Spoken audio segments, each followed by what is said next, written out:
Bíblia na vida real. Segundo a Bíblia, logo após o dilúvio, a arca atracou no 7º mês sobre as montanhas de Ararat. Mas, para contarmos a história completa, vamos voltar ao ano de 1948, onde habitantes de uma vila próxima às montanhas do Monte Ararat, no leste da Turquia, relataram que um terremoto movimentou as montanhas, revelando de repente uma silhueta muito semelhante a uma embarcação de grande porte. Embora vejamos isso como um evento extraordinário, não foi algo que repercutiu nas notícias da época até 1959, quando o piloto de um avião turco tirou fotos aéreas das montanhas de Ararat. Uma dessas fotos capturou a imagem de um objeto com a forma de um barco. Ao ver essas imagens, o Dr. Arthur Brandenburger, um especialista em fotogrametria histórica da Universidade Estadual de Ohio, nos Estados Unidos, concluiu: "Não tenho dúvida de que este objeto é um barco. Ao longo de toda a minha carreira, nunca vi um objeto como este em uma fotografia aérea." Em seguida, em 1960, uma equipe da revista Life dos Estados Unidos realizou uma expedição de 1 dia e meio no local. Esse tempo foi suficiente para realizar alguns testes científicos. Ao chegar, eles fizeram uma explosão com dinamite em um dos lados e, embora algumas madeiras petrificadas tenham sido reveladas, a conclusão deles foi que não havia nada de interesse arqueológico. A única informação relevante para eles era que essa estrutura foi feita pelo homem e não era uma formação natural da Terra. Então, eles deixaram de lado. A única coisa que foi feita foi uma publicação na revista com o chamativo título A Arca de Noé, juntamente com a fotografia tirada do ar.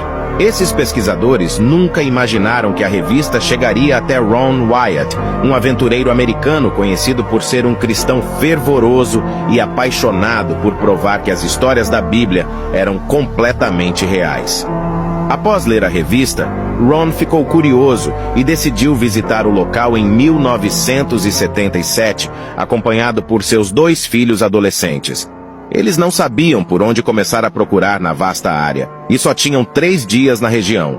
Então, Ron e seus filhos começaram a orar para que Deus enviasse algum sinal. E acredite ou não, foi exatamente o que aconteceu. O táxi parou no meio do caminho sem explicação. E quando saíram do carro, você não vai acreditar no que encontraram. No mesmo local, eles viram uma estranha pedra perfurada com inscrições.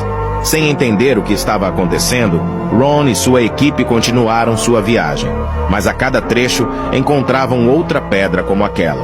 Essas pedras são conhecidas como âncoras de pedra e serviriam exatamente como contrapeso em uma embarcação. De maneira estranha, essas pedras apareciam alinhadas em direção ao local onde estava aquela forma semelhante a um barco, como se tivessem se soltado ao encalhar. O lugar chamou muito a atenção de Ron, e ele decidiu que as investigações deveriam continuar para descobrir se poderia ser a Arca de Noé. No entanto, ele não pôde prosseguir imediatamente devido a seus compromissos em seu país, mas partiu prometendo a si mesmo voltar para continuar o que havia começado. Mas então, outro terremoto em agosto de 79 expôs silhuetas que pareciam ser as paredes da arca. Quando viu aquilo, Ron tinha total certeza de que aquele objeto se parecia exatamente com um navio encalhado. Foi por causa disso que, aproveitando os avanços da ciência e os novos instrumentos, decidiu continuar com a expedição para confirmar essa hipótese. Ele preparou suas coisas e voltou para a Turquia.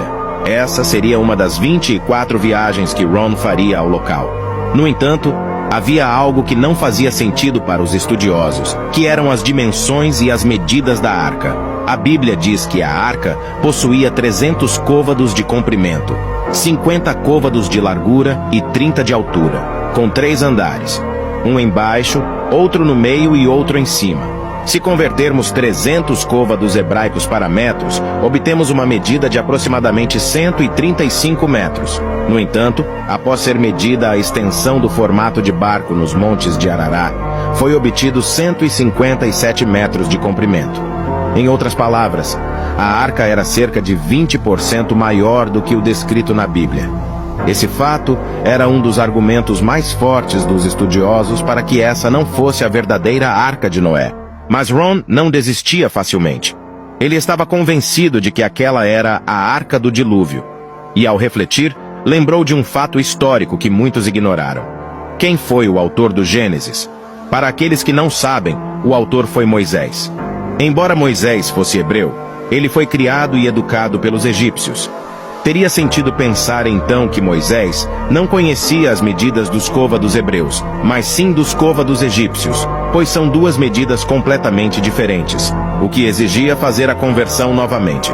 E 300 côvados egípcios em metros equivalem a exatamente 157 metros. Essa é a exata medida dessa estrutura em forma de barco no Monte Ararat. As dúvidas foram diminuindo.